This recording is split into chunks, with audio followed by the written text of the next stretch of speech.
Story number 1. In the sticky heat of a Kentucky summer, Lila's footsteps echoed on the cracked pavement of a street that felt more like a trap than a road.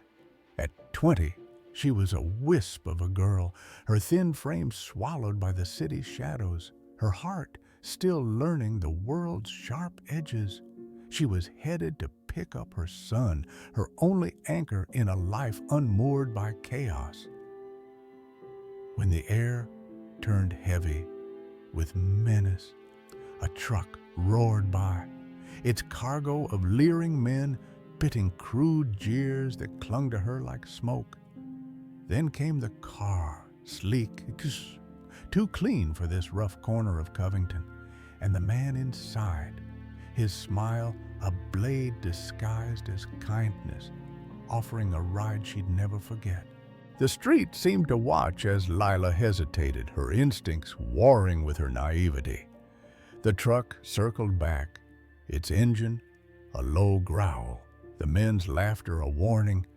She glanced at the stranger in the car, his face handsome, his voice smooth, and something in her, too young, too trusting, whispered that he was safe. She climbed in, the door clicking shut like a trap snapping closed. What she didn't know was that the danger wasn't behind her. It was sitting beside her, steering her into the unknown. Throughout this story, I would like for all of you to please keep in mind that I was 20 years old and very, very naive.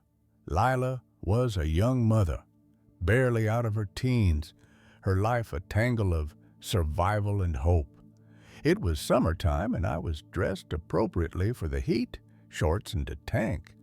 Her slight build often drew the wrong kind of attention, mistaken for something she wasn't. I'm very thin and was downright skinny then and got mistaken for a sex worker more times than I care to admit. She brushed it off, focused on her son, waiting at the daycare a mile away. So, anyways, like I said, I was walking to pick up my son from daycare. The street was alive with the hum of a struggling neighborhood, boarded shops, flickering neon, the distant wail of a siren. And as I was going about my way, a truck full of men started to cackle and follow me. Their shouts grew bolder, the truck looping back, tires screeching. They turned around several times to yell at me out of the window, and I was getting a little bit nervous about it. Lila's pulse quickened, her eyes scanning for an escape. I was passing a gas station parking lot, and a man not much older than myself stopped in a nice car and asked if I would like a ride. He was polished, his car gleaming, his smile disarming. He didn't seem scary, and honestly, he was attractive. So I said, okay, and I got into this car. Lila settled into the passenger seat, the leather cool against her skin. So I get into the car with him, and he asked where I'm going. She pointed down the road, a straight shot to the daycare. I tell him that it's about a mile straight down the road that I'm on. But the car turned left, away from her destination, and he starts out going the wrong way and just tells me that he needs to turn around. Lila frowned, but let it slide, her trust still outweighing her doubt. He starts to ask me about myself. His questions were casual, where she was from, what she did, but his eyes lingered too long, his voice too measured. Lila opened up, her words spilling out in the way of someone desperate for connection. So I tell him I was escaping a DV situation and was staying in a woman's shelter nearby. She mentioned the shelter's strict rules, how every move she made was watched, how she had to pick up her son soon. I was telling him how closely my activities were monitored and that I was due to pick up my son any minute. The man nodded, his expression unreadable, but something shifted, a flicker in his jaw, a tightening of his grip on the wheel. At some point, I noticed that he takes another wrong turn. The streets grew unfamiliar, the building saucer, but I don't know the area all that well. So I pointed out, and he says that he's taking a shortcut or something. Leela's unease grew, but she kept talking, her voice a shield against the growing quiet. But then I get a whiff of something. It was faint at first, a sour tang that curled in her nostrils. I know that that smell now is the smell of death or decomposition. Back then, she didn't recognize it, but it was wrong, invasive. I turned around and looked into the back seat, looking for spoiled food or something that would cause this. The car was immaculate, not a speck of dirt. The car is absolutely spotless. Though she pressed her hand to her mouth, the smell thickening, clawing at her senses. I bring up the smell and he brushes it off and changes the subject. His tone was light, but his eyes darted to the rearview mirror. But for some reason, the smell just started getting stronger. Lila's heart began to race, her mind scrambling for answers. Me being the young idiot that I was brings it up again. "What is that smell?" I say. He shrugged, casual, and he says that he doesn't know. Probably something that he forgot to take out and has gone bad or whatever. But the car's pristine interior mocked his words. When I tell you guys, though, that there was not a crumb in that vehicle, I was absolutely baffled. The smell was a presence now. Heavy, undeniable, like a secret the car couldn't keep. Lila's stomach churned, her earlier trust dissolving. She glanced at the man, his profile sharp against the window, his calm too perfect. She thought of her son, waiting, and the shelter staff who'd noticed her absence. She clung to that thought, her only lifeline in a car that felt more like a cage. The man's route twisted through back streets, each turn pulling them farther from the daycare. Lila's voice grew quieter, her words careful, as if testing the air. She mentioned her son again, the shelter's curfew, the people waiting for her. The man smiled, a little tightened, but he said nothing. Then, abruptly, he turned onto a familiar road, the daycare sign looming ahead. But eventually, he drops me off safe to my destination. Lila stepped out, her legs shaky, the smell lingering in her nose. He doesn't tell me his name, ask for my number, or give me his. The car pulled away, its taillights fading into the dusk, and I don't think much of it until, well, much later, when I then smell that smell again, years later, in a different city. Lila caught that same odor, rotting, unmistakable, and learned its source, decay, death. But this time, I know what it is, and it triggers the memory of that guy in that car that day. The memory crashed over her, the wrong turns, the spotless car, the man's evasions. And I'm very sure that him being aware that not only would I be missed, but I would be missed quickly, and my movements would be tracked very specifically. She realized her openness, her mention of the shelter's oversight, might have been her salvation. I think that that was the only reason that I made it back out of that car that day. Lila never saw the man again, but the memory haunted her. She wondered what lay hidden in that car, what intentions hid behind his smile. The streets of Covington carried on indifferent, but Lila walked them differently now, her naivety replaced by a hard-earned caution. She held her son tighter, grateful for the chance to keep holding him, and vowed never to trust a stranger's kindness without questioning the cost. Story number 2, the house on Elmwood Lane stood apart. its two stories looming over the high, single-story homes of the neighborhood. A silent giant with secrets carved into its walls for young Ben and his family. It was meant to be a new beginning, a place to build memories. But as they crossed the threshold, the air turned heavy, thick with whispers of a past that refused to stay buried. The lights flickered, not with faulty wiring, but with intent, as if the house was watching, waiting. Something was alive here, and it wasn't welcoming them.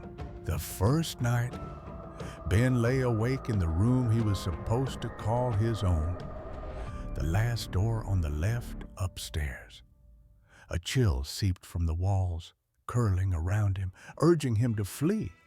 He ran to his brother's room instead, the last door on the right, where the air felt safer, if only slightly. The family had laughed off the cellar's cryptic words, Mr. G, with his sly smile, asking, "Why are you scared of ghosts?"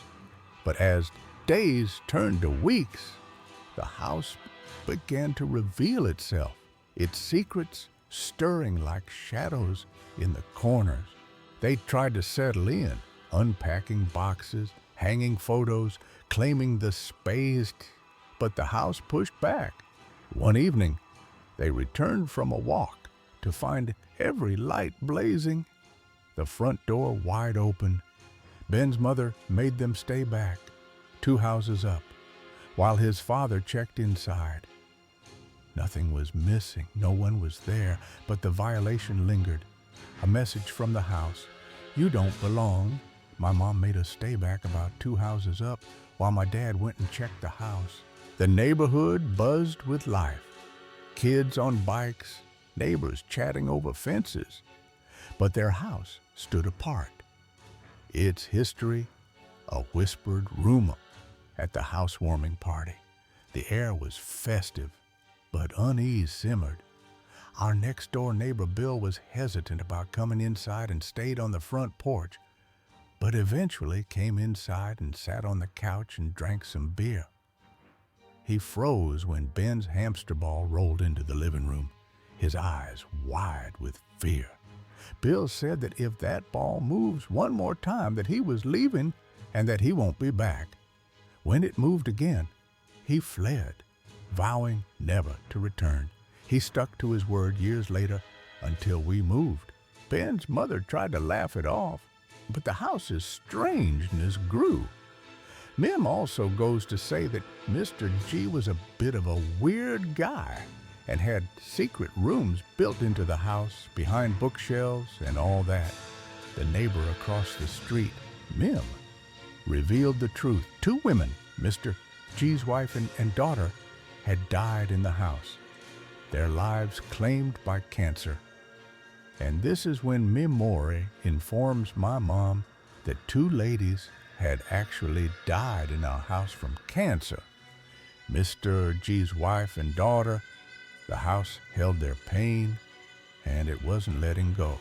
The family tried to adapt, filling their days with school, chores, and the hum of 90s life, MTV, Sega, and neighborhood gossip. But the house had its own rhythm. Doors creaked open slowly, as if nudged by invisible hands. It would be slow as well, like a draft, not fast swinging, opening, or slamming shut. But they still definitely moved. Ben's father dismissed it as drafts, but his mother's eyes betrayed her fear. My dad played it off as drafts in the house and forgetting that we left so-and-so here or there. She spent hours in the van, a handheld TV her only company, avoiding the house's oppressive presence. I started noticing when I got home from school just about every day that my mom would be sitting in our van. The disturbances grew bolder. One of the downstairs bedroom that was attached to the living room was mine and my brother's playroom, or TV or Sega Nintendo room. One night, Ben's remote control truck roared to life, rolling out of their room with no remote in sight. So, it's coming up to Christmas time again, and I get a remote control truck from my grandmother. Well, me and my brother are in our room watching MTV, and the RC truck just starts moving by itself. Ben checked. It had only one battery. Well, I opened the bottom, and it only has one of the 4 AA batteries in it. They shoved it under the bed, where it stayed, a silent reminder of the house's power. Ben's mother grew obsessed with psychic Sylvia Brown, her warnings about evil influences fueling her paranoia. My mom was huge on psychic Sylvia Brown on the Montel show. She threw out horror DVDs, claiming they invited the devil. She said that psychic Sylvia Brown said today that if you have horror movies in your house, then you are allowing the devil to enter your home. Ben and his brother sneaked them back, but her fear was palpable. My mom started screaming at me and my brother to go and take the Christmas lights down because it's apparently bad luck to leave them up all year. The house seemed to feed on her dread, its presence growing stronger. By middle school, Ben's routine shifted. Homeschooled, after trouble, he stayed up late in the computer room, chatting online.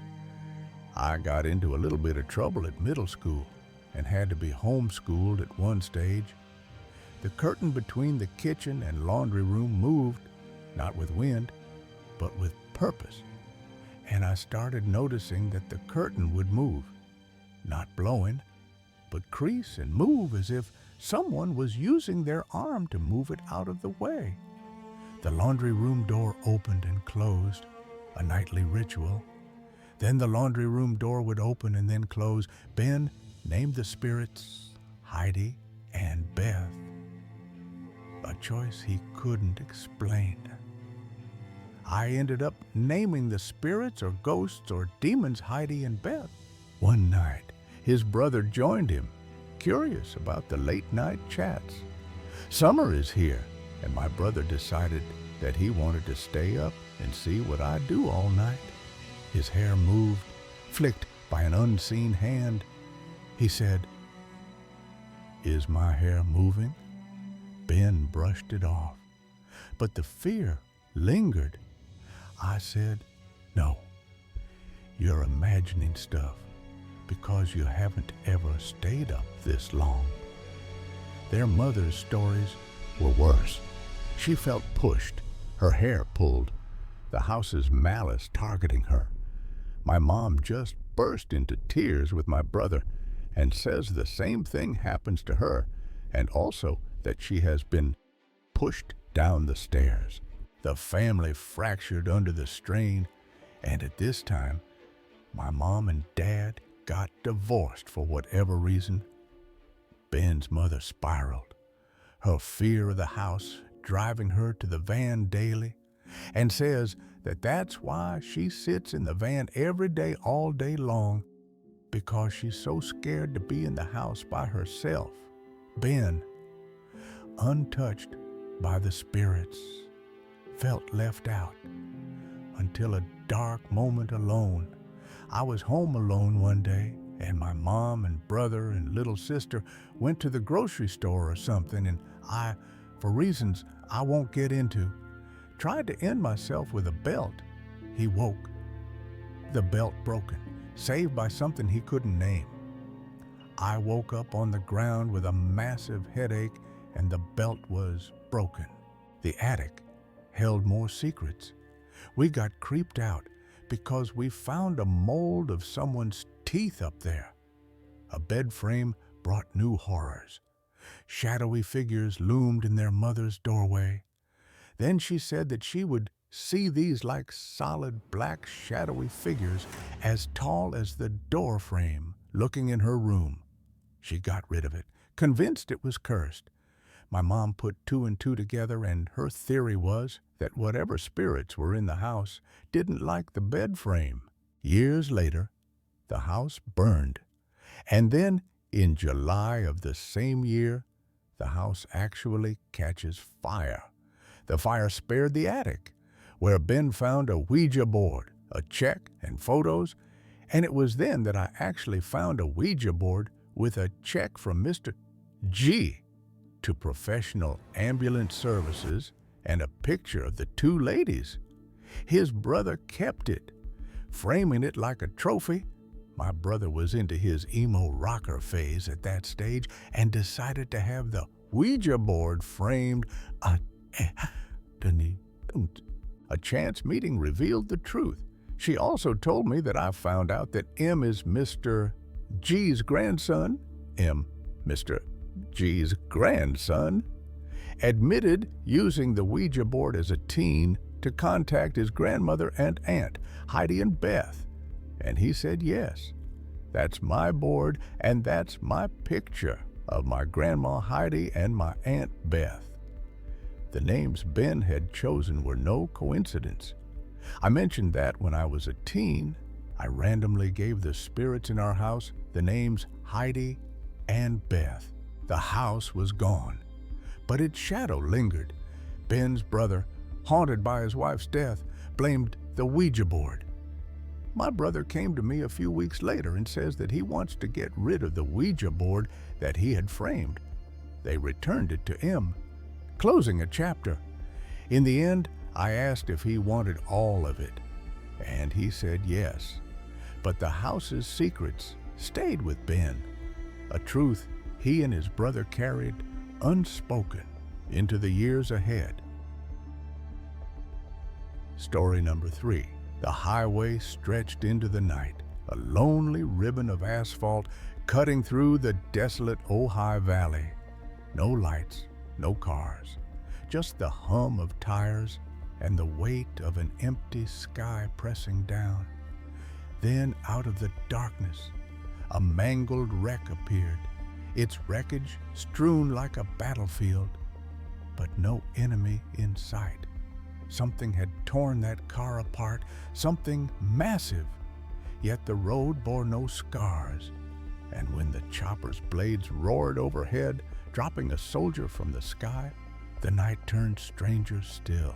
Jake and his search and rescue partner, Matt, were driving through Ojai Valley on an unfamiliar 2-lane highway with no exits or on-ramps for miles. A sign marked Ojai Valley, and an overpass loomed ahead, inaccessible from their road. The stars were sharp, the air cold, and the silence of the valley felt alive, watchful. They spotted a small red hatchback in the slow lane, devastated by a horrific crash. The front end was crushed, the driver clearly dead, blood smeared on the passenger window and windshield.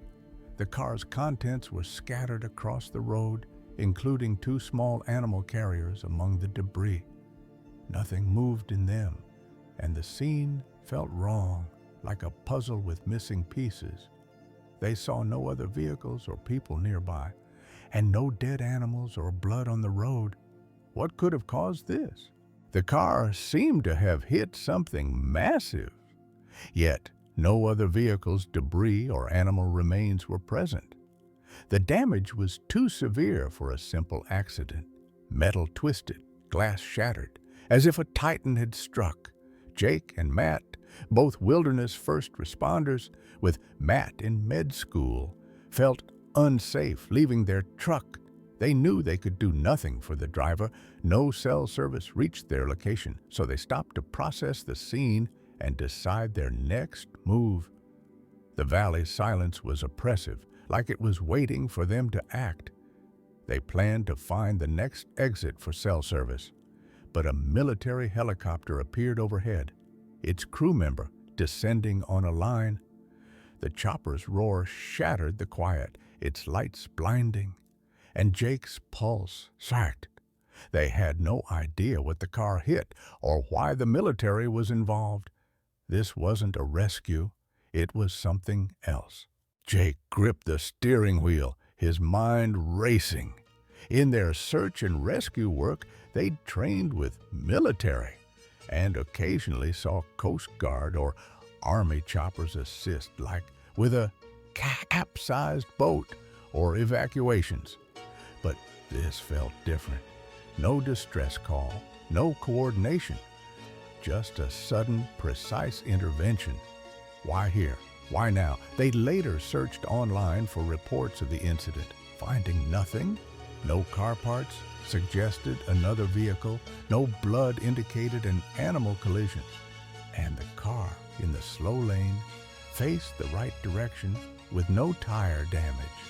All doors were closed except the hatchback, likely blown open by the front end damage. It was as if the car hit an invisible wall at high speed. Jake pictured it, 60 miles an hour, then oblivion. With no trace of the cause, they drove on, the chopper's lights fading behind them. At the next town, they reported the wreck to a sheriff, who took their statement but seemed unsurprised, almost dismissive. "Happens sometimes out there," he said, his eyes avoiding theirs.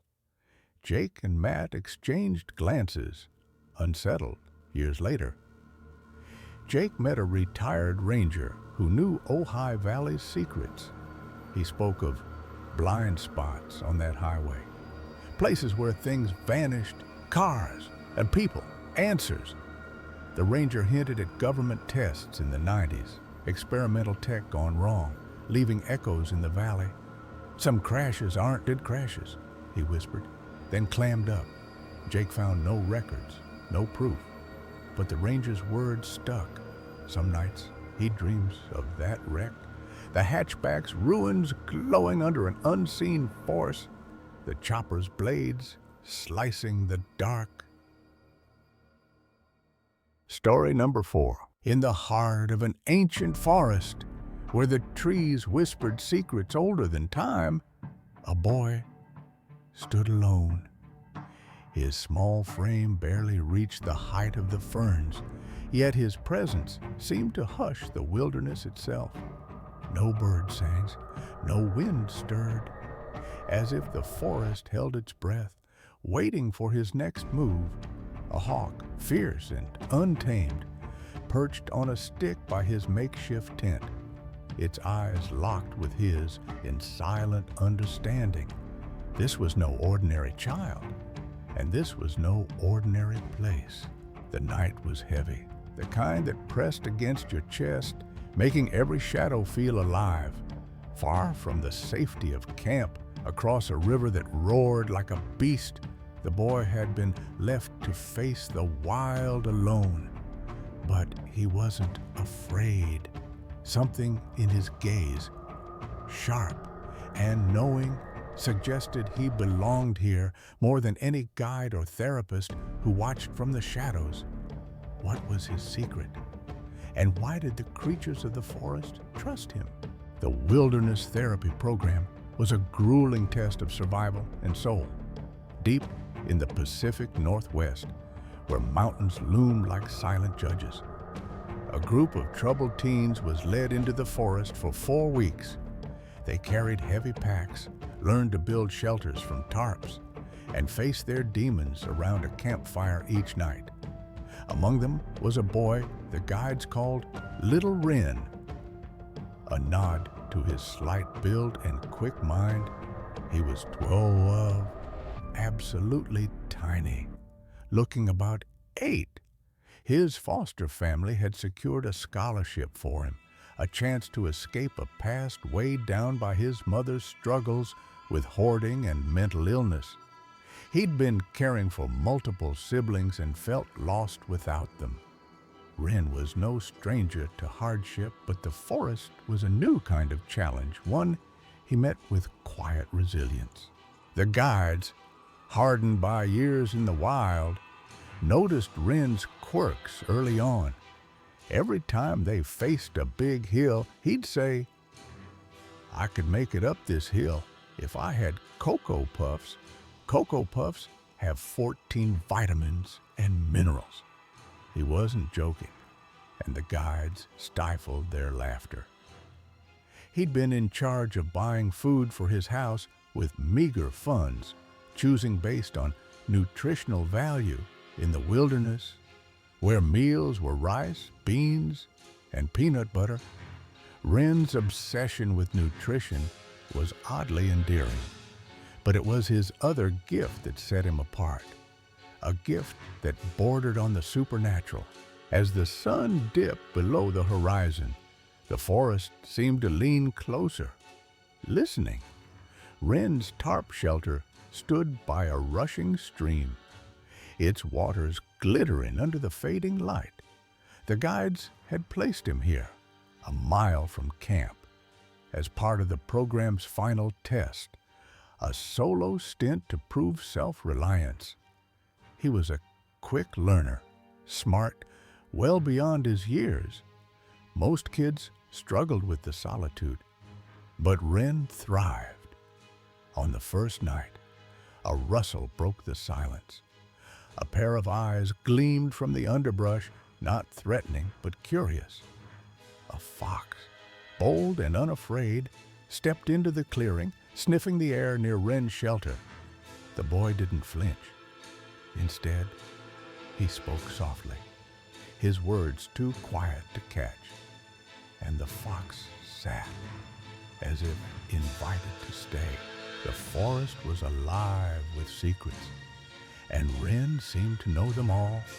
Each day, a guide named Clara crossed the treacherous stream to check on him. No one else wanted to cross the raging river, so she, the low woman on the totem pole, did it daily.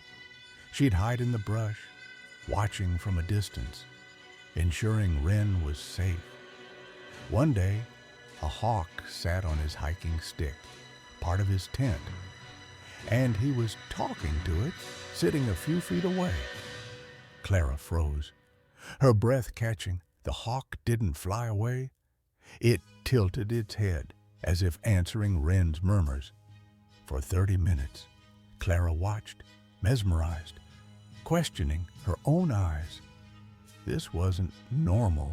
No one, in her decades of guiding, had seen such a thing. Wren's connection to the wild grew stranger. One day, a large doe and her newborn were at his side, the baby lying a few feet from his tent while the mom grazed. Clara, hidden behind a cedar, felt her heart race. The fawn, fragile and new, curled up so close to Wren it could have touched him. He sat cross-legged, sketching in a journal, humming a tune that seemed to blend with the forest's pulse. The doe didn't startle, didn't flee. It was as if Wren was part of their world, not an intruder. Clara wondered if the forest itself had claimed him, marking him as its own. Back at camp, the other teens were a mix of bravado and fragility. They'd come from wealth or hardship, from institutions or hospitals, each carrying scars. Wren, though, was different. His pack, meant to be 40 to 60 pounds, was too heavy for his 65-pound frame, so Clara redistributed his share to others. He never complained, but his eyes held a depth that unnerved her. At night, around the campfire, he'd share stories of his old life, caring for siblings, stretching pennies at the store. The other kids listened, some with envy, others with respect. But when he spoke of the forest, his voice changed, low and reverent, as if revealing a sacred truth. The solo test stretched on, and Wren's sight became a place of pilgrimage for the forest's creatures. One morning, Clara saw a pair of ravens perched above his shelter, dropping twigs at his feet like offerings. Wren laughed, arranging the twigs into a pattern only he understood.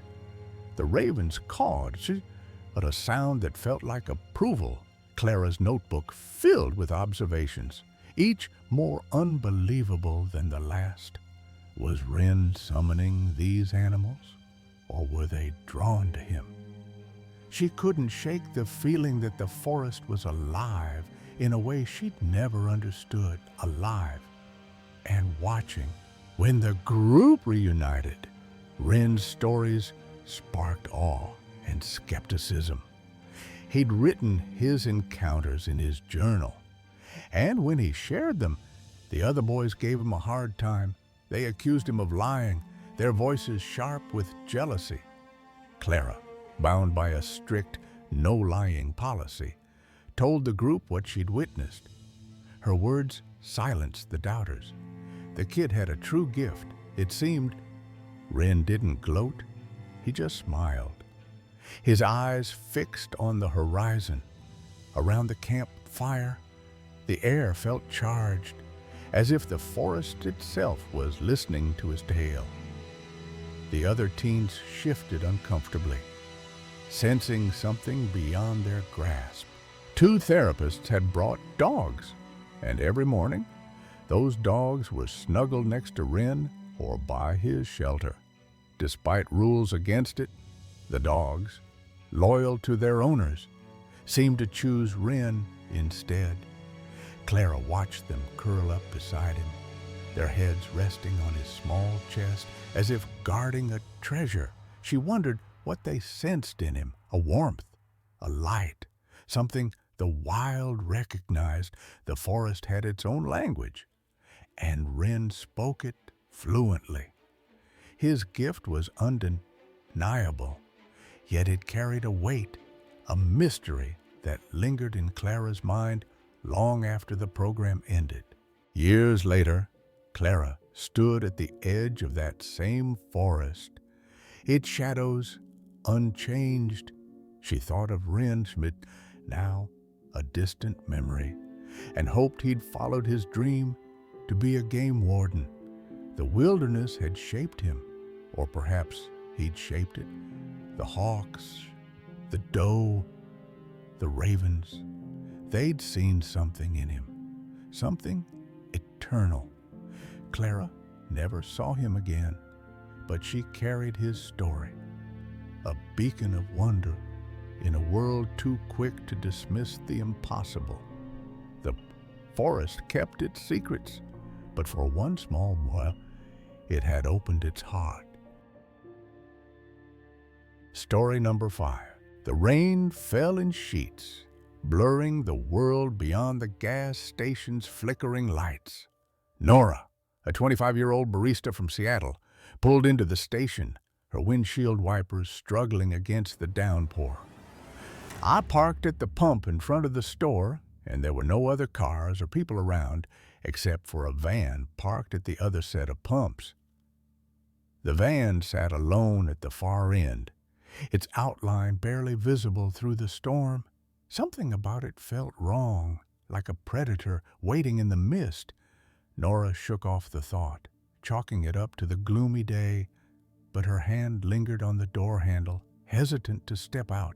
As she opened her door, a figure emerged from the van, a woman, her floral dress soaked and clinging to her frame, walked toward Nora with an odd, halting gait. It was a rainy to a gloomy day, and she was in a floral dress that looked very cutesy and Christian cottagey sort of woman. Her face was pale, her eyes darting, and she peered into Nora's car window with a look that sent a shiver down Nora's spine.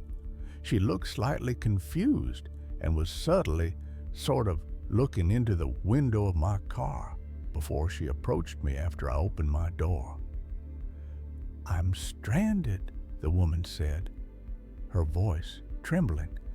She was seemingly distressed and told me that she had no gas and was stranded and had to drive 30 minutes to get home. Nora's gut twisted. The woman's words sounded rehearsed, her distress too perfect, like a mask that didn't quite fit. I had a bit of an unsettling feeling about the interaction and told her that I was broke and I didn't have 30 minutes of gas of money to help her with. "No money," the woman insisted. her eyes locking onto Nora's. She then said that she didn't want any money, but needed me to come over to the car to help her. She pointed to the van, its dark shape looming in the rain. "Just come to the car," she repeated, her voice low, almost commanding, as if testing Nora's resolve. She kept repeating that I just needed to come over to the car. Nora glanced at the van, and her blood ran cold. I had looked towards the van and noticed that the rear window was completely covered with black tape, and the car looked noticeably disheveled. The tape was uneven, slapped on in haste, and the van's paint was chipped, its tires caked with mud. This wasn't a stranded traveler's vehicle. It was a trap, and every instinct screamed for Nora to stay put. I knew at that point that I would be going nowhere near her car or getting out of mine at all. "I can't," Nora said firmly, her hand on the door, ready to slam it shut. The woman's face hardened, her smile faltering for a moment before she turned and walked back to the van. The rain seemed to hold its breath. After refusing her multiple times, she walks back to the van. Nora watched as the woman reached the van's sliding door. It was one of those vans with the sliding rear doors. And when she returned, she slid it open slightly, and I could see that she was speaking to someone in the back seat. A shadow moved inside, too vague to make out, but it was there. Someone or something waiting. Nora's heart pounded. She fumbled for her keys, her eyes never leaving the van. Was this a setup, a scam, or something worse? The woman's words echoed in her mind, each repetition more sinister than the last. Nora's unease grew as she sat frozen in her car, the pump forgotten. The station was eerily quiet. The only sound, the relentless drumming of rain on her roof. She scanned the van again, noticing more details: a dented side panel, a cracked taillight, and a faint glow from the front seat, like a phone screen flickering in the dark. Whoever was in that van wasn't just waiting for gas. They were watching, planning. Nora's mind raced, recalling stories she'd heard, people lured to vehicles, never seen again. Her intuition, always sharp, was screaming now, urging her to leave. Just then, a sleek Mercedes pulled up to the pump across from the van, its headlights cutting through the rain. At this point, a Mercedes pulls up to the pump right across from her, and a man gets out. The man, dressed in a crisp coat, stepped out and began fueling his car, oblivious to the tension. The woman didn't approach him, didn't even glance his way. She does not approach him at all, and instead, she gets into the front of the van and drives off. The van's engine roared to life, and it peeled out of the station, disappearing into the storm. Nora's breath caught. Why hadn't the woman asked the man for help? Why only her? Nora sat there, her hands trembling as the reality sank in. Now, I knew from the beginning that everything about this moment felt off, but it wasn't until a few minutes after that the details, they really sunk in, and I realized what that could have been. The van's covered windows, the woman's insistence, the shadow in the back seat, it all pointed to something sinister. Had she narrowly escaped a trap, or was her imagination running wild? She drove home, checking her rearview mirror every few seconds, half expecting the van to reappear. The rain followed her, a relentless curtain that hid the world beyond her headlights. Back in her apartment, Nora couldn't shake the encounter. She locked her doors, drew the curtains, and sat on her couch, replaying every detail. The woman's face, her strange calm beneath the distress, the way she'd avoided the man in the Mercedes, it didn't add up. Nora opened her laptop and searched for similar incidents, finding chilling reports of scams at gas stations, some escalating to abductions. One story mentioned a van with taped windows, a woman as the lure, and a driver who never showed their face. Her stomach churned. Had she been targeted, or was it just a coincidence? The next day, Nora returned to the gas station, hoping for answers. The clerk, an older man with tired eyes, listened to her story and frowned. "You're not the first," he said. "Couple weeks ago, a girl said the same thing. Woman in a dress, van with blacked out windows. She called the cops, but they didn't find anything." He pointed to a security camera above the pumps, its lens cracked and useless. Nora's heart sank. The station was a blind spot, a perfect place for someone to prey unnoticed. She thanked the clerk and left, vowing to never stop their rush again. Days passed, but the fear lingered. Nora began to notice things. A van parked down her street, its windows dark, its engine idling. It wasn't the same van, or so she told herself, but the sight made her pulse race. She changed her routes, avoided gas stations at night, and kept a can of pepper spray in her bag. At night, she'd wake to the sound of rain.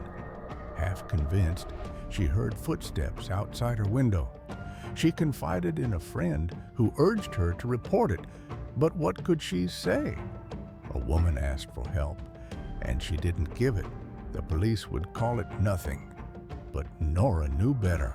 Nora's life became a series of precautions, each day tinged with the memory of that rainy afternoon. She read more about the scams, learning how predators used sympathy to lure victims, how they targeted women alone.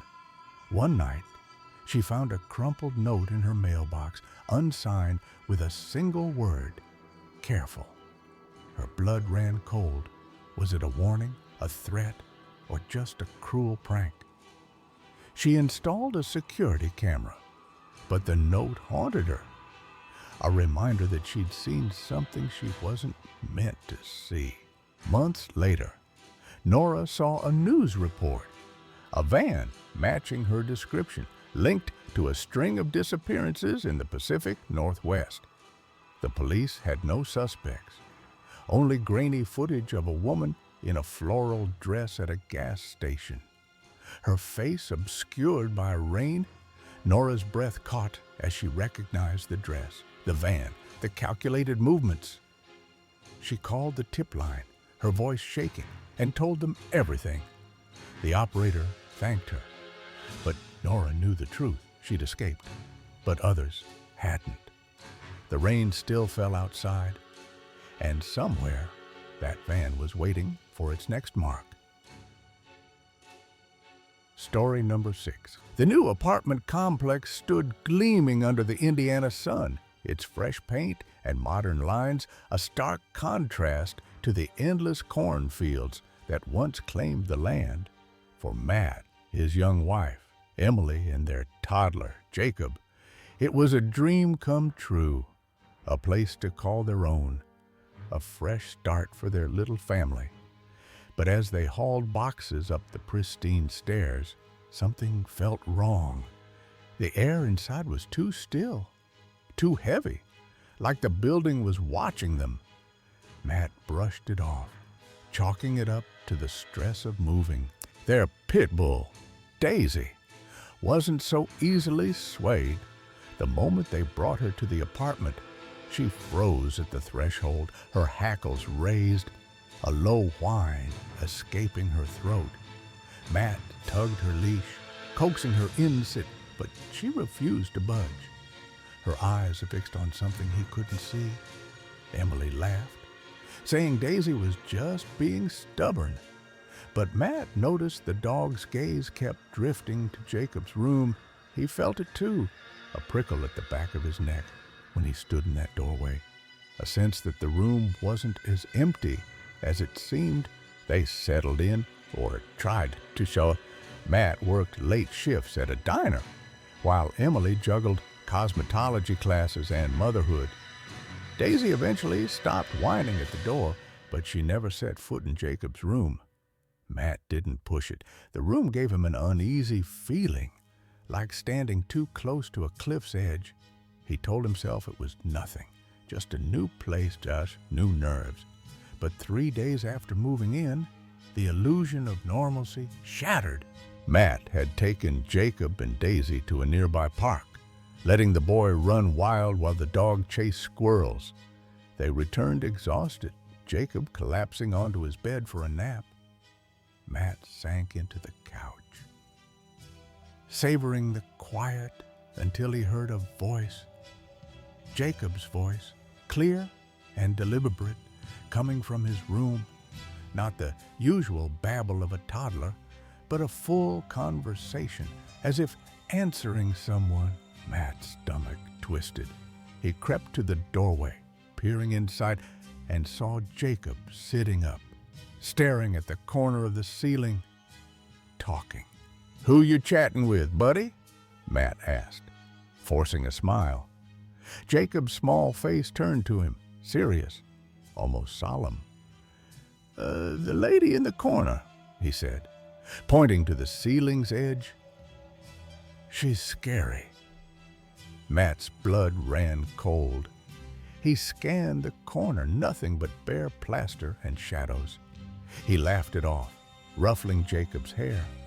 But the boy's eyes never left that spot.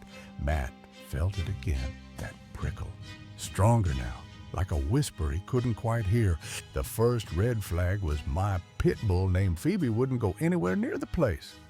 She would sit outside the apartment and whine until we would go inside and then start barking.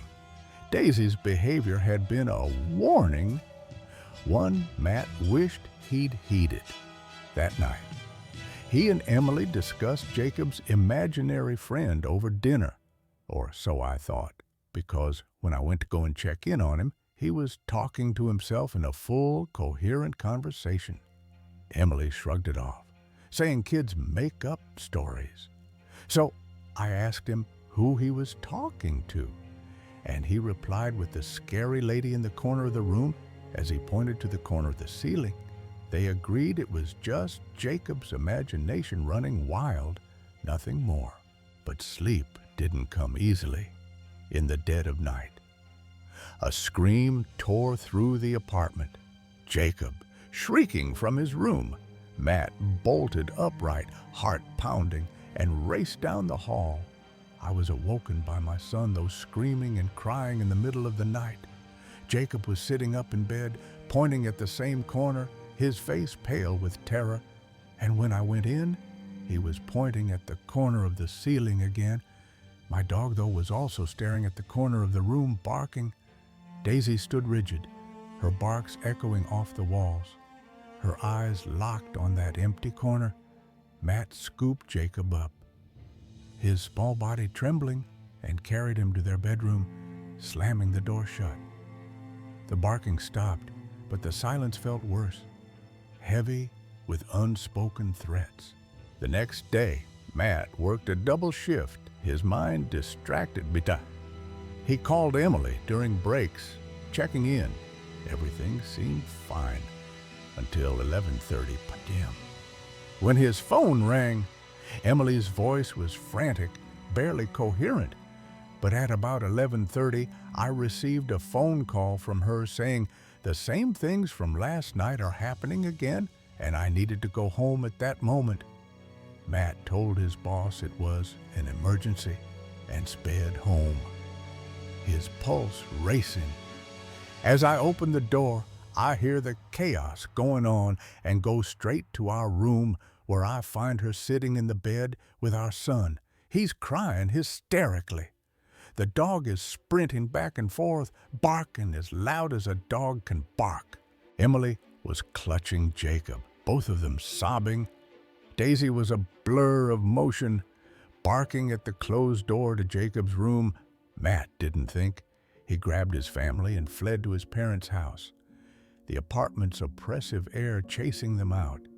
In the car, Jacob's small voice broke the silence.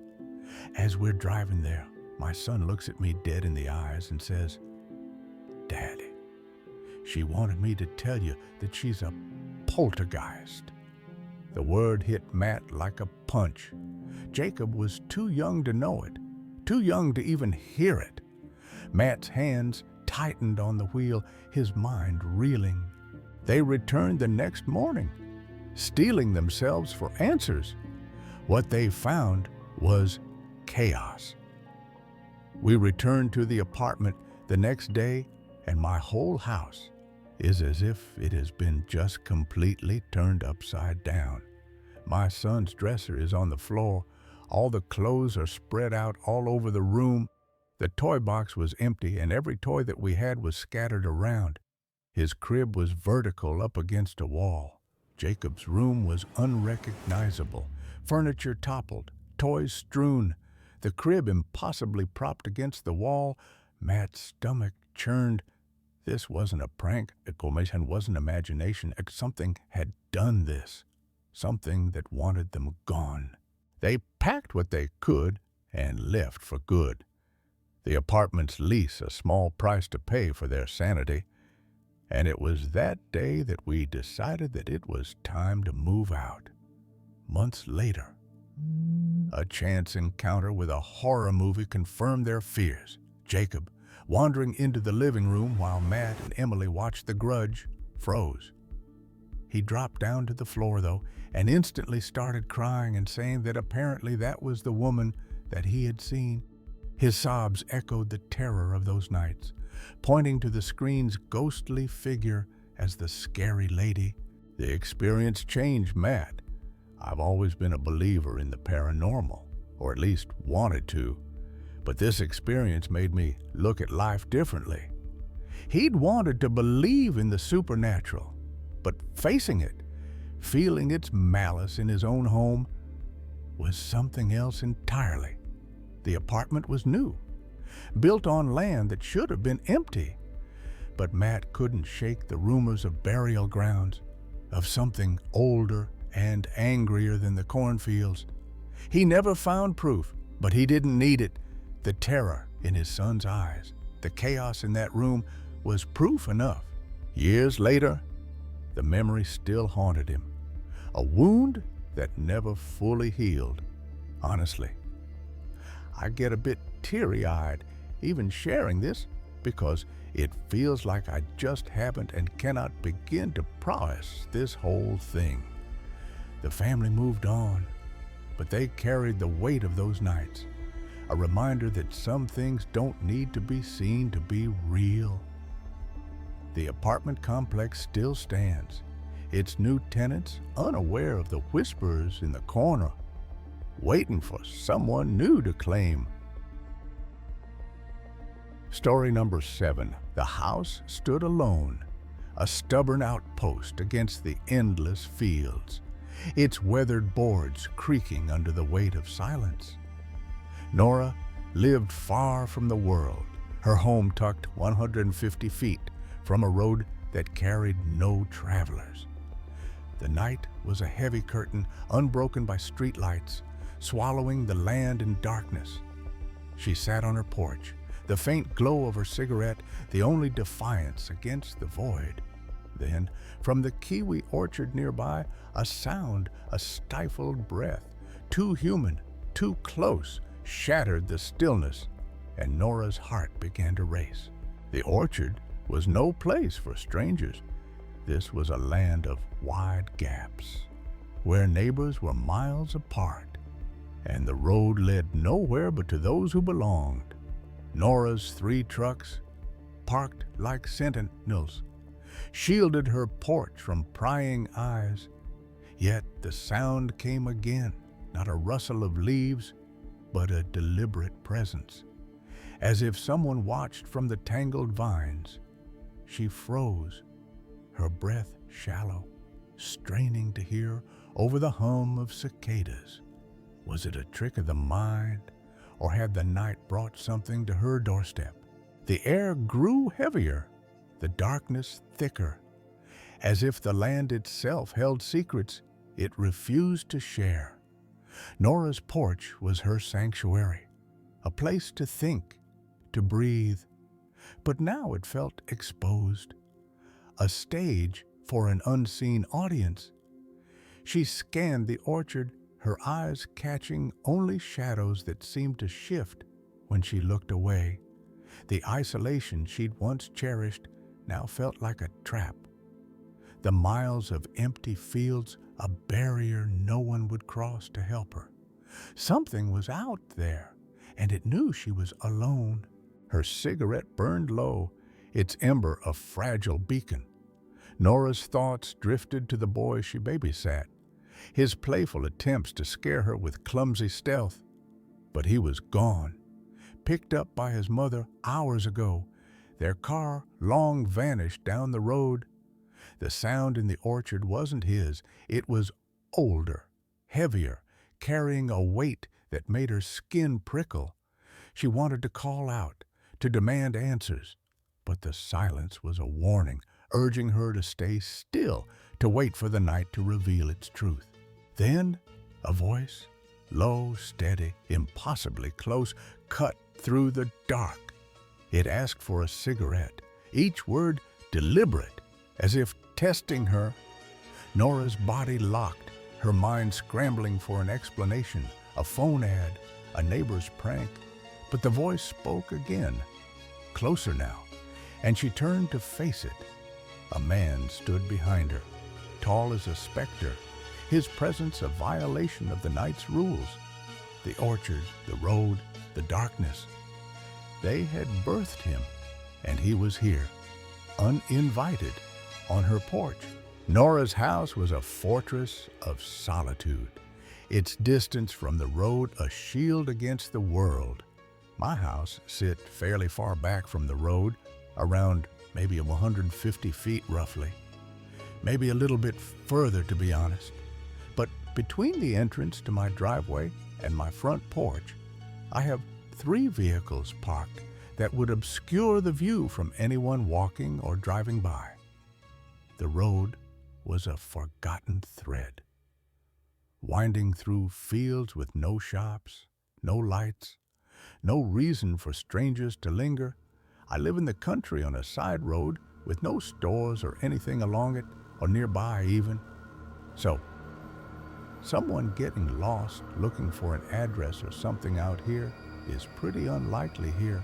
Earlier, Nora had stood with the boy's mother, chatting as the evening dimmed.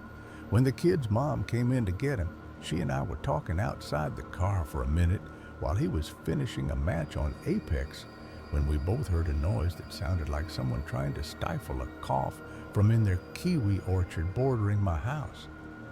She dismissed it, blaming the boy's antics. I thought that it was her kid at first, because he tries to jump scare me all the time lately.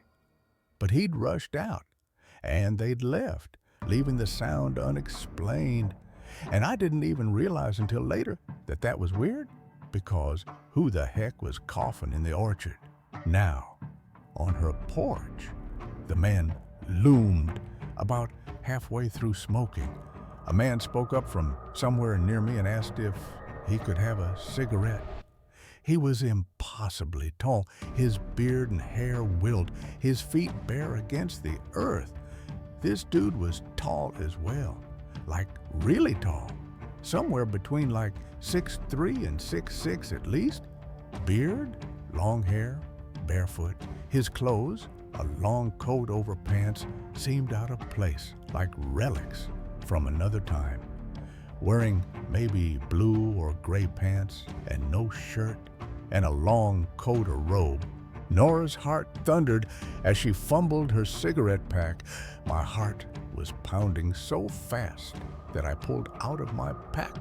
He stepped forward and panic surged. And when he started to step forward, I said, "No, stop. You don't need to do that here." And I just tossed him the whole thing. He halted, hands raised, his voice calm but eerie. He stopped and put his hands up to chest height, palms out, and said, "That was a good idea to toss it," and then just stood there for a second. Then he retreated, walking backward into the dark. This weird guy just backed away, like he literally walked backwards, back towards the road to where I could no longer see him. The night swallowed him, leaving no trace, no footsteps, no rustle. I didn't hear footsteps after that. So I don't know if he kept walking or just stopped. Nora sat frozen, her mind racing. How had he approached unseen, unheard? I also have no clue how the heck he got so close to me like that, or where he even came from, or how he even knew that I was smoking, unless he was nearby enough to smell it or something like that. The orchard, silent now, felt alive with eyes she couldn't see. Every night since, the noises returned, not at her door, but close, in the orchard by the canal. But it gets worse because I've heard noises around my house every single night since then. Not like right up on my house or where my cameras would catch him, but like noises in the orchard near the canal. They were faint but deliberate, like steps testing the boundaries of her world. Too close for comfort, for sure. Nora's cameras caught nothing, and the sheriff's patrols were rare.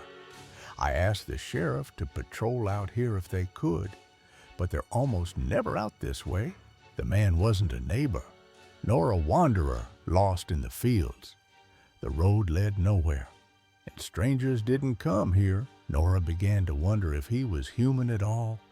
The orchard, with its twisted vines, held stories the land wouldn't tell, tales of travelers who vanished, of figures seen at the edge of sight. She'd heard whispers from the old farmers, stories of a man who walked the fields, not living, not dead, bound to the earth by some forgotten wrong. Nora stopped sitting on her porch, kept her lights on, and checked her locks twice. But the noises persisted, a reminder that the stranger hadn't left. Really, I'm just not sure what to do. She felt his presence in the dark, a shadow that knew her name, waiting for her to step too close to the orchard. It obviously creeped me the heck out, and I have a weird feeling about that dude. The fields stretched endless, but Nora was no longer alone. They shared her with something that refused to leave. Story number 8. The new house in Virginia felt like a fresh start, but some places carry secrets that cling to the walls like damp rot. Maria, a young woman from a close-knit Mexican family, sat in the living room, the TV's glow flickering across her face as her 3 dogs sprawled on the rug. Upstairs, her mother and 4-year-old nephew, Javier, were in the master bedroom. The house quiet, except for the hum of evening routine, but something was off. A faint creak from the hallway, too deliberate to be the house settling. Maria paused her YouTube video, her pulse quickening. She glanced at the staircase, half expecting to see a figure standing there, watching. Her family wasn't new to the paranormal. Back in Mexico, her parents had seen apparitions, a woman in white gliding through their old home. This house was supposed to be different, but now, as a chill settled over her, Maria wasn't so sure. She shook off the unease and headed upstairs to grab a jacket for her dog walk.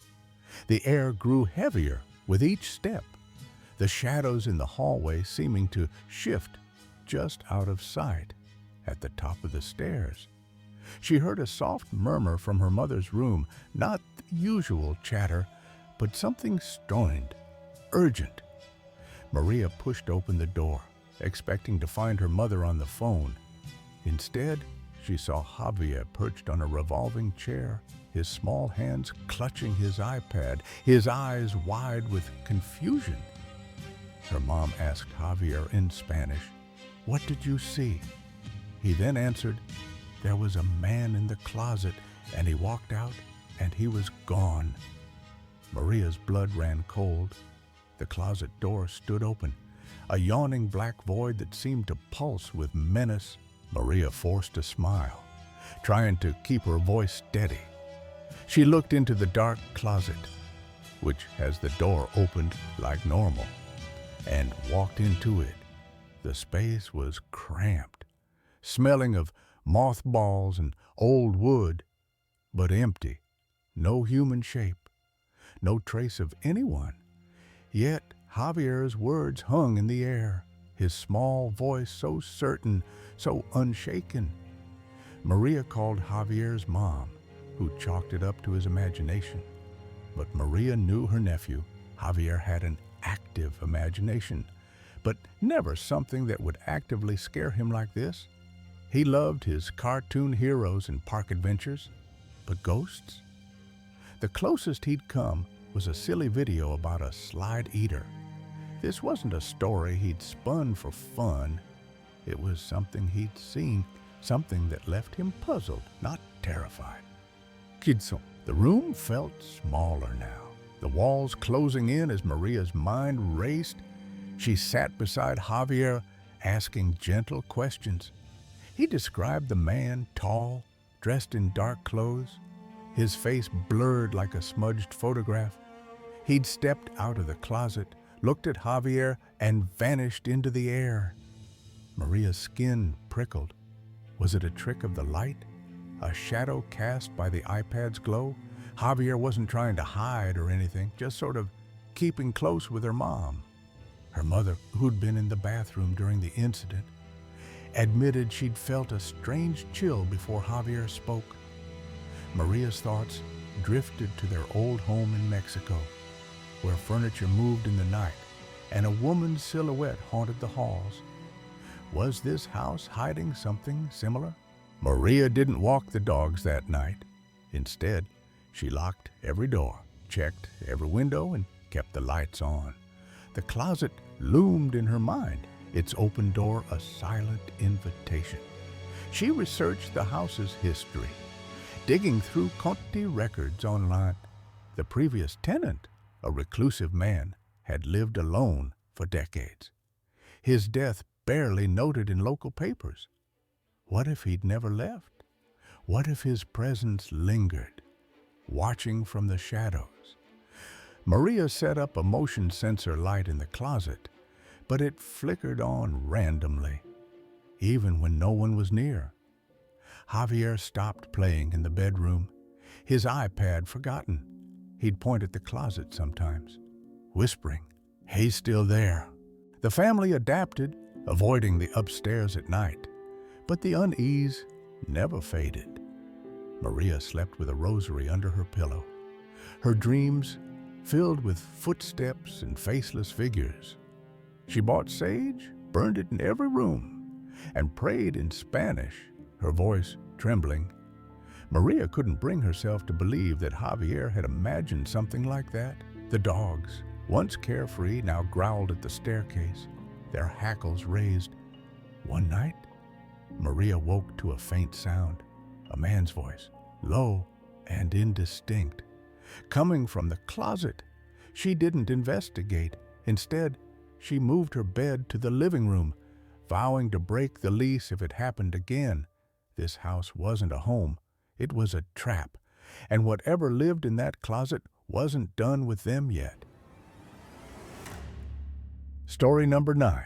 The night was a void, swallowing every hint of light in the small studio room where Clara lay.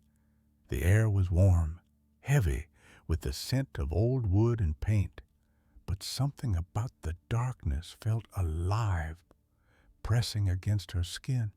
She was alone, or so she thought, sprawled on the carpet, her phone pressed to her ear. The world outside was silent, but inside, the quiet was too deep, too wrong.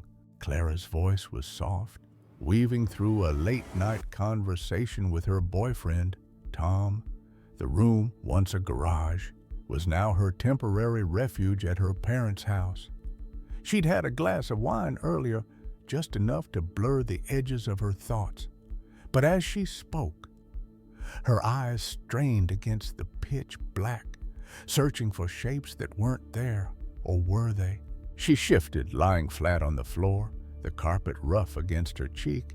Her words slowed, her body heavy with fatigue. That's when she felt it, a presence, close, too close. Beside her, in the dark, was a shape, soft and indistinct, like a pillow forgotten on the floor. Clara's breath hitched. She hadn't noticed it before, but now it was all she could sense, pulling her focus like a magnet. Without thinking, she reached out, her arms wrapping around the shape. It was soft, yielding, but wrong. The air shifted, not a breeze, but a sudden, bone-deep chill that clawed at her core. The room's warmth vanished, replaced by a cold that wasn't physical. It was alive, heavy, suffocating. Clara's heart lurched. She wasn't alone anymore. A wave crashed over her, not of water, but of sorrow, deep, ancient, and not her own. It flooded her chest, her mind, her soul, like she'd touched something that had been waiting, something that had been grieving for centuries. Her voice died in her throat. The phone slipped from her hand, Tom's voice a distant echo. Whatever she'd touched wasn't a pillow. It wasn't even a thing. It was something else, and it knew she was there. Clara was staying at her parents' house, in a studio space they'd carved out of an old garage. It was winter, but the room was heated. She'd had a little bit of wine earlier in the night, not enough to be drunk, just enough to feel a little bit tired late into the night. She was on the phone with her boyfriend, talking about life and trying to clear her head. The studio was her sanctuary, a place to think. But that night, it felt different. The room was pitch black, no night lights, no glow from the street, just total darkness. Exhausted, she laid down on the carpet while they talked. That's when she noticed it, a shape beside her, barely discernible in the void. It looked like a pillow, but she couldn't see much, just a dark, soft-looking shape next to her. Instinctively, she rolled over and wrapped her arms around it. But the moment she did, the entire atmosphere shifted in a second. The warmth drained away, replaced by a cold that wasn't just temperature. It was a presence. The air itself felt different. Then came the sadness. Not hers, but something foreign, crushing. It hit her all at once, like flipping a switch. One moment, she was tired but fine. The next, she was drowning in a grief so heavy it felt like it could stop her heart. It was like something dark had wrapped itself around her, like she had stepped into something she wasn't supposed to touch. Panic surged. She shut up and ran out of the room, her heart racing. She stumbled into the main house, her chest tight, her skin crawling with the sense that she'd brushed against something forbidden. The next morning, Clara returned, her nerves frayed. She went back, trying to make sense of it. There was nothing there, no pillow, no blanket, nothing in that spot at all. The carpet was bare, the room ordinary in the daylight. She searched for answers. Maybe she'd imagined it. Maybe the wine or exhaustion had tricked her mind, but the memory of that sorrow, that cold, was too vivid, too real. She couldn't shake the feeling that she'd touched something that didn't belong in this world. Clara didn't sleep in the studio again. She moved to a guest room in the main house, avoiding the garage like it was cursed. But the experience clung to her. She noticed things after that night. Faint shadows in the corners of her vision, a chill that followed her even in the warmest rooms. Once, she heard a soft sob, barely audible, coming from the studio door. She didn't investigate. She couldn't. Her mother, sensing Clara's unease, shared a story she'd never told before. The garage hadn't always been part of the house. Decades ago, it was a workshop owned by a woman who'd lost her family in a fire. She'd worked there alone, consumed by grief, until one winter she stopped coming out. They found her body in the snow, her hands clutching a bundle of cloth as if she'd been holding someone. Clara's stomach twisted. The shape she'd held. Was it that woman's sorrow? Her ghost? Her pain? Clara tried to rationalize it. She read about sleep deprivation, hallucinations, even carbon monoxide poisoning. But nothing explained the weight of that sadness, the way it had flooded her like a living thing. She stopped talking about it, even to Tom, who thought she'd just had a bad night. But she knew better. Whatever was in that room wasn't human, and it wasn't gone. Months later, Clara visited her parents again. The studio was locked now, the key lost. So her father claimed. But at night, she heard it, a faint rustle, like fabric shifting on the floor, coming from the garage. She didn't open the door. She didn't need to. Whatever she touched was still there, waiting. Clara left the house for good after that. She never returned to the studio, never asked about the woman or her story. But sometimes, in the quiet of her own apartment, she feels it. A cold brush against her skin, a flicker of sadness that isn't hers. She doesn't look for shapes in the dark anymore. She knows they're there. Some things don't need light to exist. Some things wait in the dark, not for you to see them, but for you to feel them.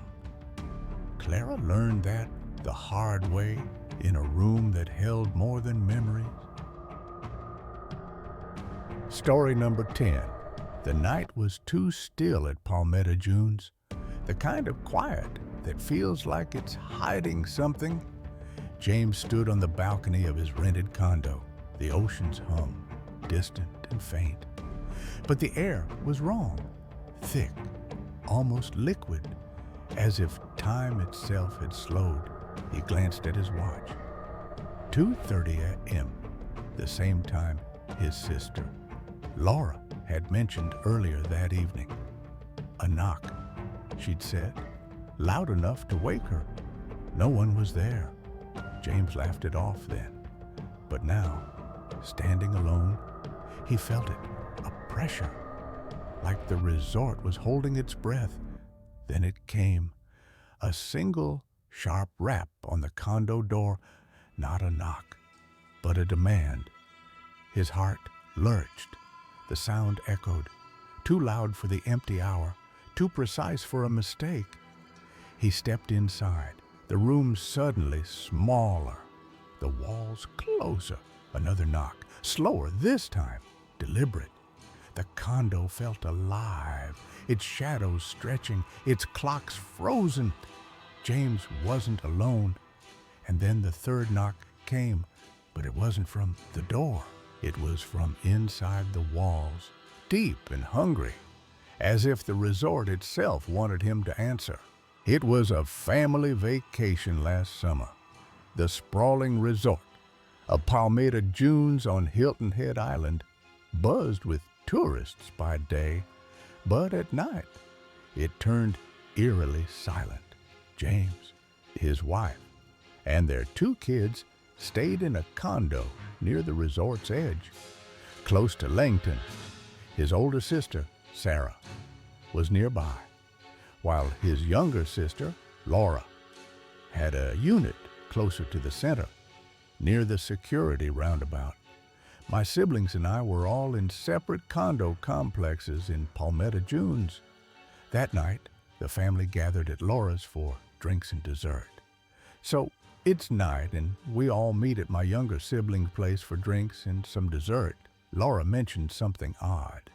She tells us that somebody is knocking at around 2:30 in the morning and that apparently it woke her up naturally. She thought it was her teenage sons, out late, but found them asleep. She initially thought it was one of her teenage boys who had gone out for whatever reason and forgot the code to get back in, but eventually finds them both sound asleep. The knocking persisted, unnerving her. The knocking continues. She woke her husband, but the sound stopped. Now scared, she wakes up her husband. At that point, though, it stops. He checked the door. Nothing. He gets up to check it out, but he doesn't find anyone at the door. They blamed a confused drunk, so they chalk it up to a drunkard just getting the places mixed up or something. James and the others shrugged it off. We basically all shrugged our shoulders, and we thought the same. But the story lingered in James's mind, though he didn't realize it until days later. The family vacation ended, and James drove home. The kids asleep in the back seat. His wife dozing beside him. That night, in the condo, something had shifted. It's about 2:45 or so in the morning, and I'm having a bit of a nightmare in the dream. James was in his ex-wife's house, the air heavy with summer heat. They talked about mundane things, bills, schedules. I'm with my ex-wife and nobody is around, but we're getting along and discussing bills or something in her house.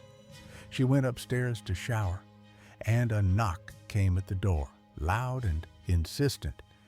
It's a quiet summer night, and she decides to go upstairs to take a shower. And while she's there, someone starts knocking on her front door. James opened it. Nothing. So I opened the door to find no one there.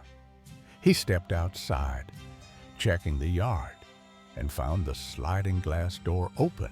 And it was there where I discovered the sliding glass door to the deck open. He shouted a warning, but the dream shattered.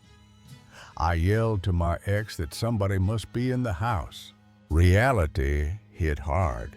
A real knock, sharp, urgent, echoed through the condo.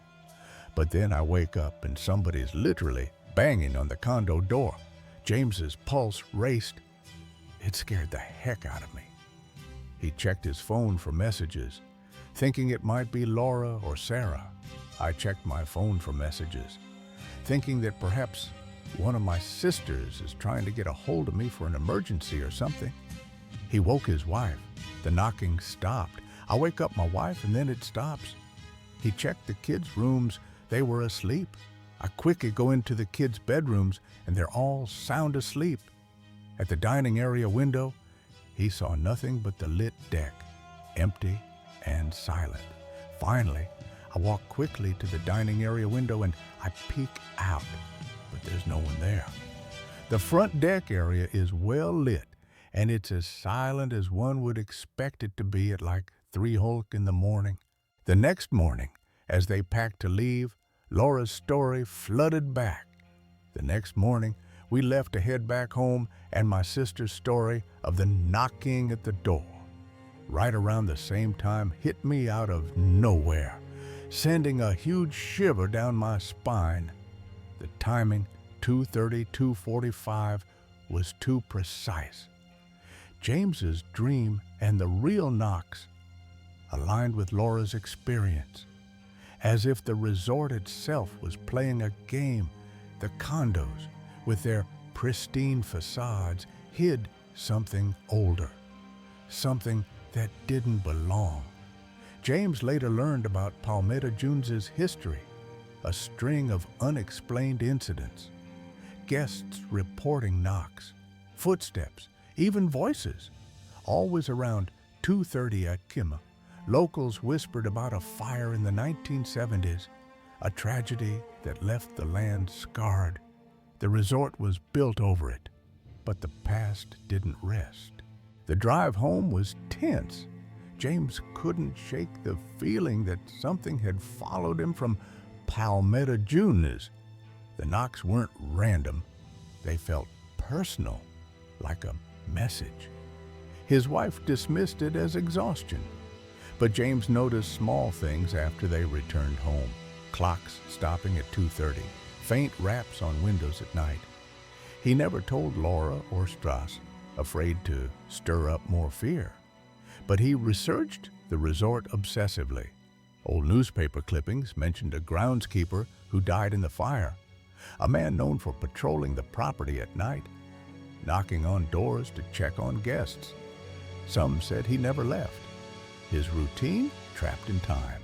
James's kids, oblivious to the terror, asked to return to Palmetto June's the next summer. He refused. The resort's beauty, its palm-lined paths, its ocean views, felt like a mask now, hiding something that watched, waited, and knocked. I don't know if it was a real person or a ghost, and I don't think it really matters. The fear was real, and it lingered, a shadow that didn't need a body to haunt. All I hope is that I never have to find out. The midnight knocks had marked James, and he knew, deep down, that some doors should never be answered. Story number 11. The forest was a cathedral of shadows, its towering pins swallowing the last rays of sunlight. Ethan, a 32-year-old wildlife enthusiast, trekked through the dense woods, his boots sinking into the mossy earth. He'd come to capture the untamed bears, cougars, maybe a rare bobcat on his trail cameras.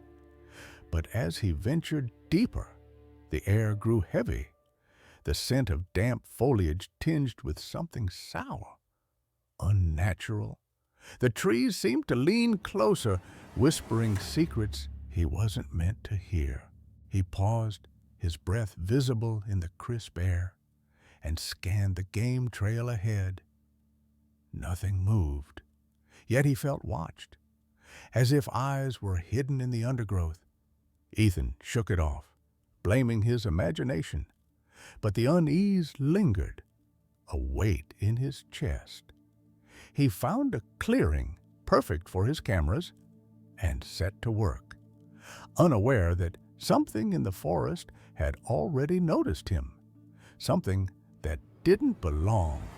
The cameras were his eyes in the wild, but tonight they felt like a liability. Ethan secured them to the trees, their lenses glinting in the dim light, and headed back to his truck.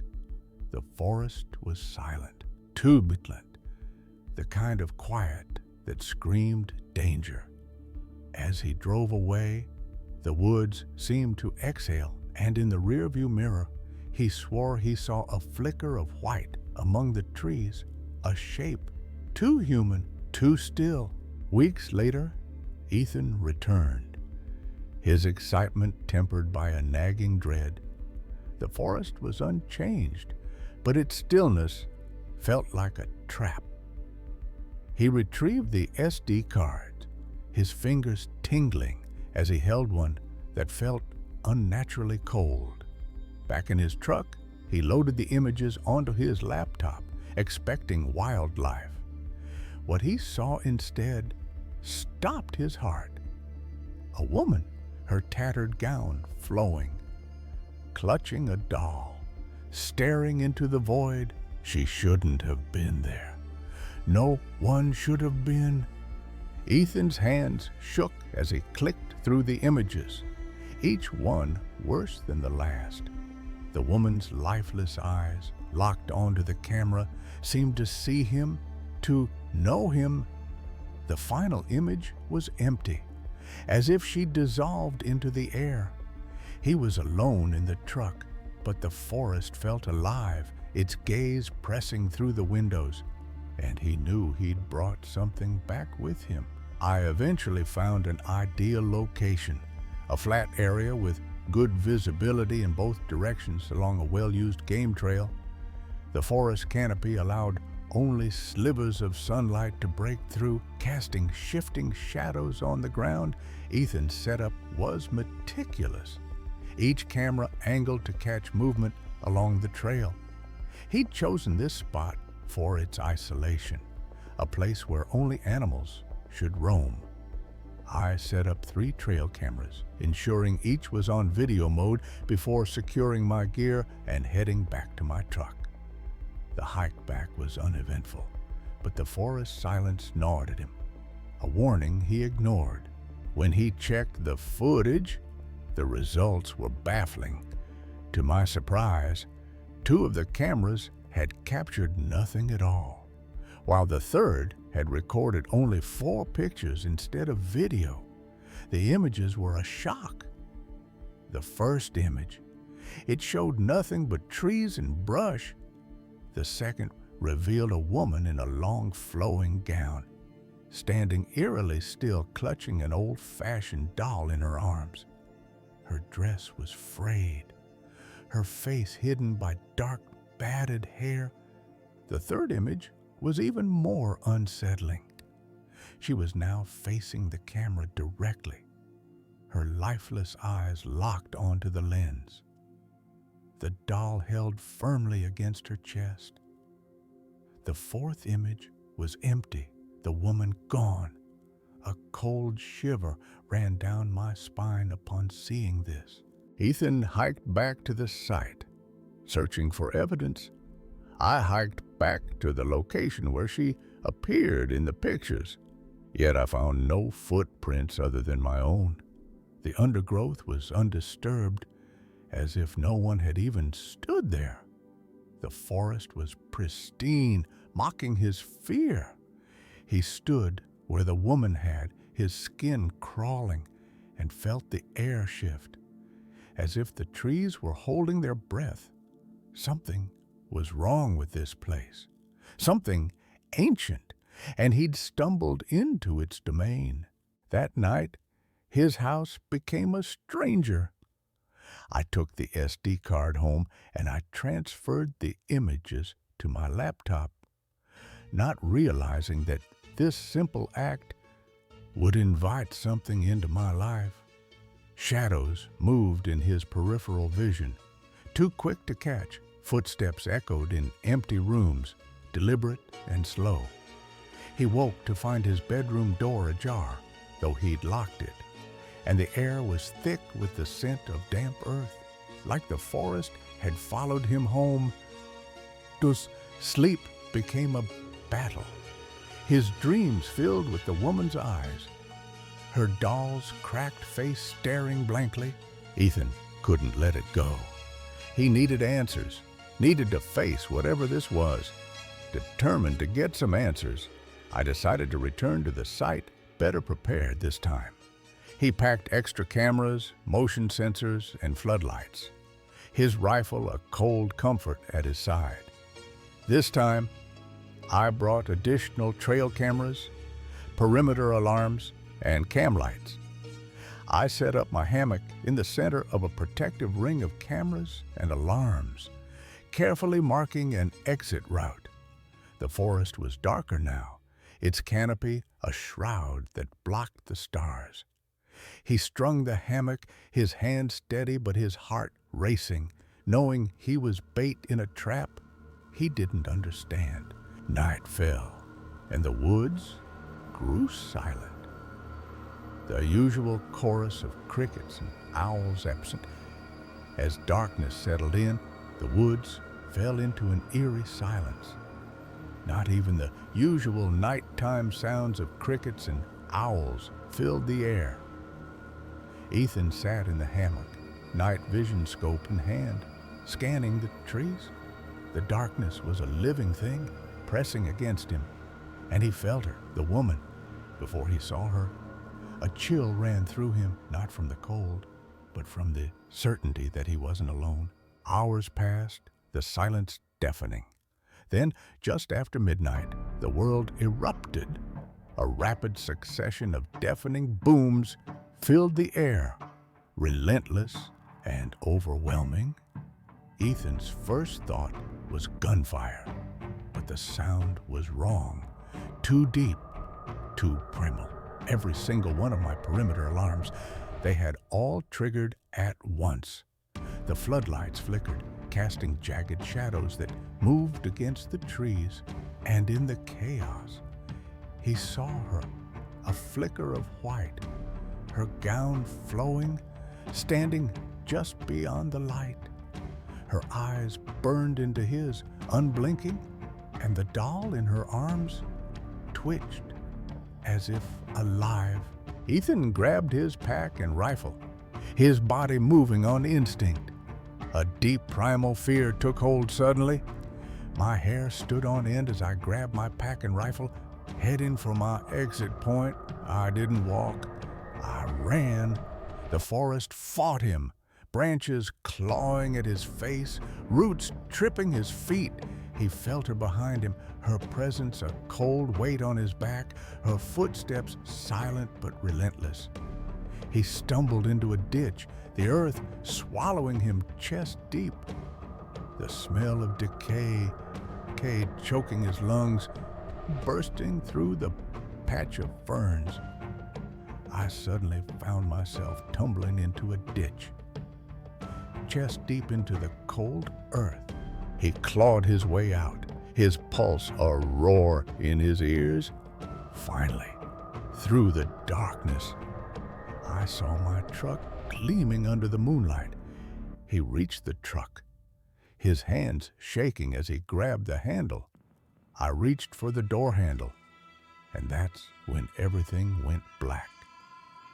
Consciousness slipped away, the world dissolving into nothing. When he came to, he was in the driver's seat, his body aching as if he'd run for hours. The next thing that I knew is that I was sitting in the driver's seat. My pack and rifle, which I always stored behind the driver's seat, were inexplicably behind the passenger seat. 3 hours had vanished. A blank spot in his memory. Ethan drove home, his mind a fog of fear and exhaustion. Shaken to my core, I sped home, and I immediately collapsed into sleep. The next day, he couldn't shake the feeling that the forest had marked him. He checked his laptop, half expecting the images to be gone, but they were there. The woman's eyes sharper now, as if she'd moved closer in the files. The strange occurrences continued. Objects moved, lights flickered, and once he found a small, cracked doll on his porch, its face eerily familiar. Determined to end it, Ethan returned one last time. A few days later, I returned one last time to retrieve my remaining equipment. The forest was oppressive, the air thick with warning. He dismantled the cameras, ripped out the sensors, and left, vowing never to return. After removing everything from that spot, the strange occurrences at my house, they just suddenly stopped. The shadows, the footsteps, the presence, all gone. But late at night, he still felt her, a whisper in the dark, her eyes watching from the edges of his dreams. Ethan never went back to those woods. To this day, I don't know who or what appeared on my trail cam, but I do know one thing. I certainly won't be going back to that spot ever again. He sold his cameras, abandoned his wildlife projects, and moved to a new town, but the forest followed him in small ways, a whiff of damp earth, a shadow that lingered too long, a doll's face in a thrift store window. He tried to research the area, digging into old records. Stories surfaced of a woman who'd lived near Blue Canyon decades ago, a recluse who'd lost a child and wandered the woods, clutching a doll until she vanished. Some nights, Ethan woke sweating, certain he'd heard her voice, soft and hollow, calling from the trees. He kept his rifle loaded, his doors locked, but he knew it wouldn't matter. The woman in the woods had seen him, had chosen him, and though he'd escaped, he'd never be free. Her eyes were burned into his soul, and the forest would always be waiting. Story number 12. The night was still, the kind of quiet that amplifies every sound, every shadow. Emma and her boyfriend, Caleb, stepped out of his family's house, the warmth of the porch light fading behind them. They petted the dogs, Mac, Sandy, and Little Bit, all accounted for, their familiar barks echoing as the couple said goodbye. The private road stretched ahead, a ribbon of gravel flanked by dense woods, where everyone knew everyone, and strangers, human or animal, were noticed instantly. Caleb's parents had lived there for a decade, and any new creature was gossiped by morning. But as they climbed into Caleb's truck, something watched from the darkness, its presence a cold weight in the air. Emma felt it before she saw it, eyes glowing 50 feet away, yellow and unblinking, staring from the edge of the woods. The truck's headlights swept across the road, pinning the creature in their glare. It wasn't a rabbit, as Caleb first thought, nor any animal they could name. Too big for a cat, too small for a deer or a pig. It stood its ground, unafraid of the light. Its movements were wrong, jerky, deliberate, like a puppet with tangled strings. Emma swore it walked on its hind legs, while Caleb insisted it was on all fours, its shoulders misaligned, unnatural. The thing's black coat gleamed, slick and shiny, reflecting the beams like oil on water. It inched toward them, pausing after each step to sit, its glowing eyes never breaking contact. Emma's breath caught, her skin prickling as the creature tilted its head. Studying them, fear drove them to leave, the truck's tires crunching gravel as they sped away. The private road was no longer safe, its familiarity shattered by the thing in the woods.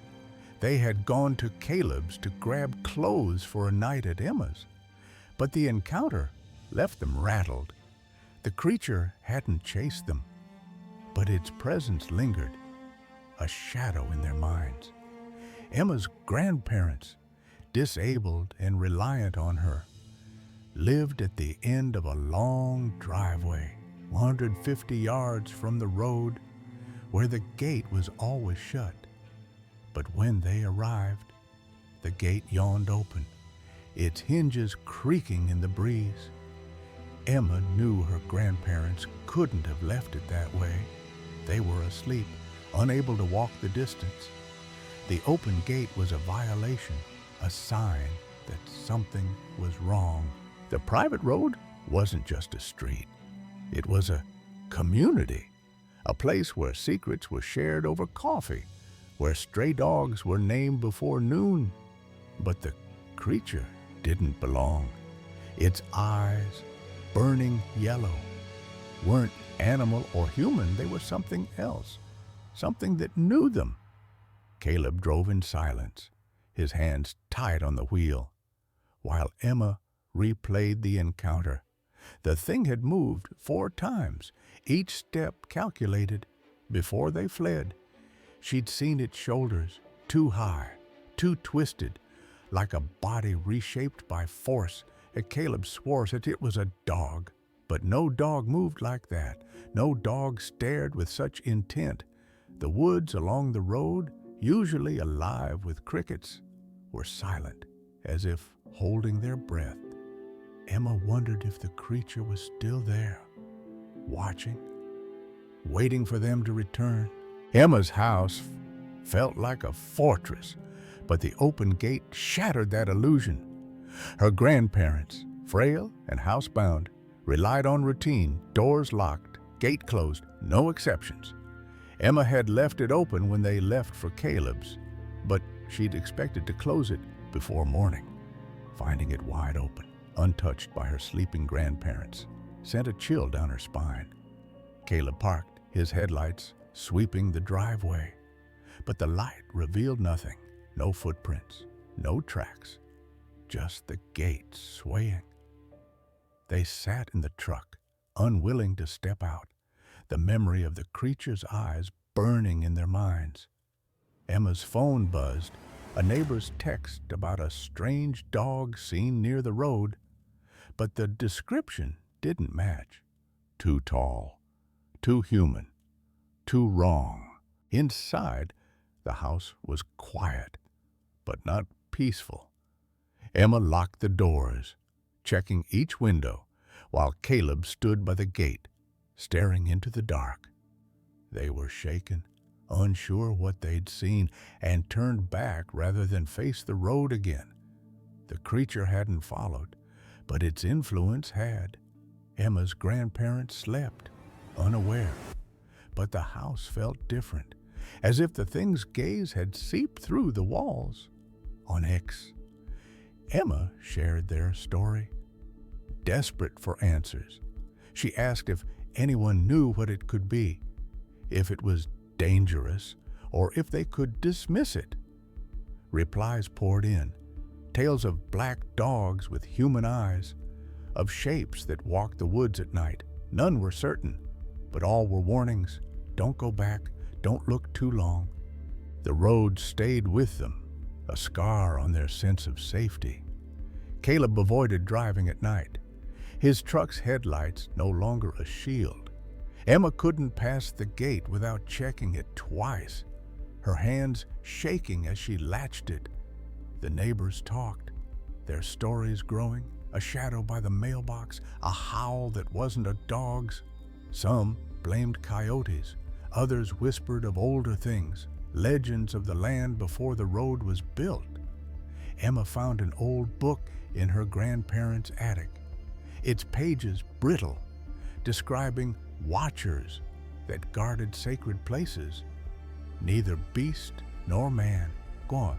The description matched too closely. The slick coat, the yellow eyes, the steps that paused to observe. They never saw it again, but they felt it. The dogs, once playful, grew wary. Their ears pricked at the woods. Emma noticed scratches on the gate, faint but deep, like claws testing the metal. Caleb swore he saw a shadow cross the road one evening, gone before he could focus. They wanted to know if it was something to fear, something to watch for. The private road, once a haven, was now a boundary, a line between their world and something older, something that didn't flee from light. Emma shared their story, hoping for clarity, for someone to name the thing, but the answers only deepened the mystery. And the watcher, whatever it was, remained, its eyes a promise of return.